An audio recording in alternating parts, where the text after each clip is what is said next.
Halo, selamat datang kembali.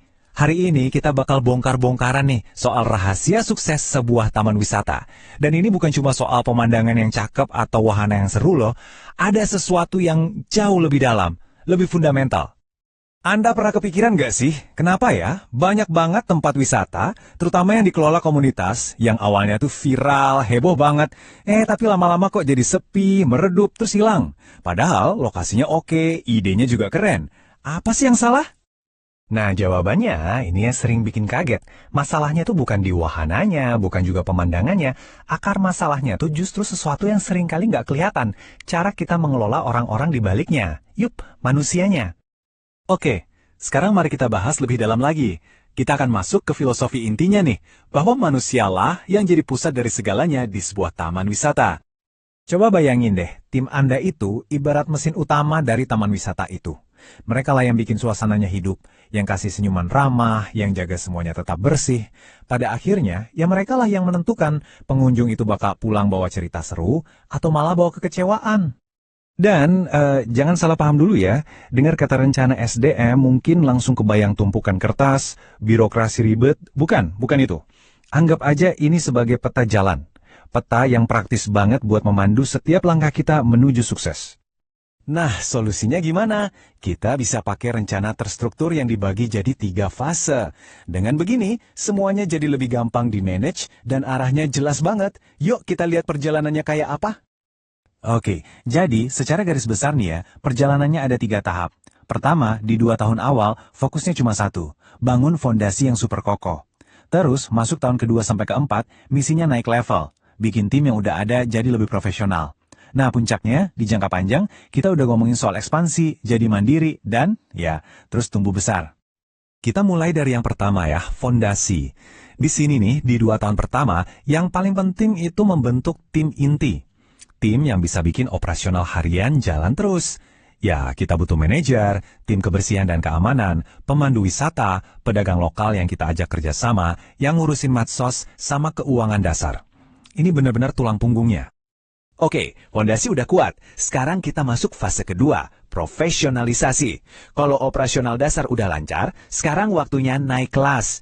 Maksudnya gimana? Ya, mulai ada divisi pelatihan buat naikin skill tim, ada tim khusus event planner, tim maintenance infrastruktur, sampai tim yang tugasnya cari partner dan sponsor. Udah lebih kompleks kan? Dan inilah fase pamungkasnya. Jangka panjang yang visinya ambisius banget.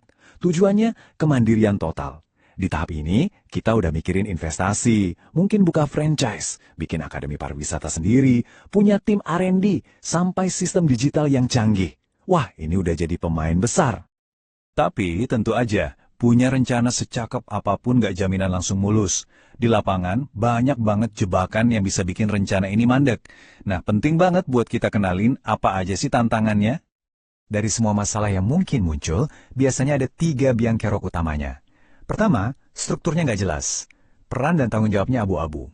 Semua orang saling bantu, tapi malah gak ada yang benar-benar tanggung jawab. Kedua, motivasi tim yang gampang banget kempis.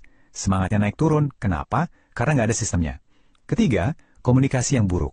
Tiap tim kerja sendiri-sendiri, kayak silo, akhirnya malah sering gesekan. Tapi tenang, ada kabar baiknya. Untuk masalah-masalah yang kedengarannya besar tadi, solusinya seringkali sederhana dan praktis banget. Anggap aja ini kayak toolkit yang bisa langsung Anda pakai.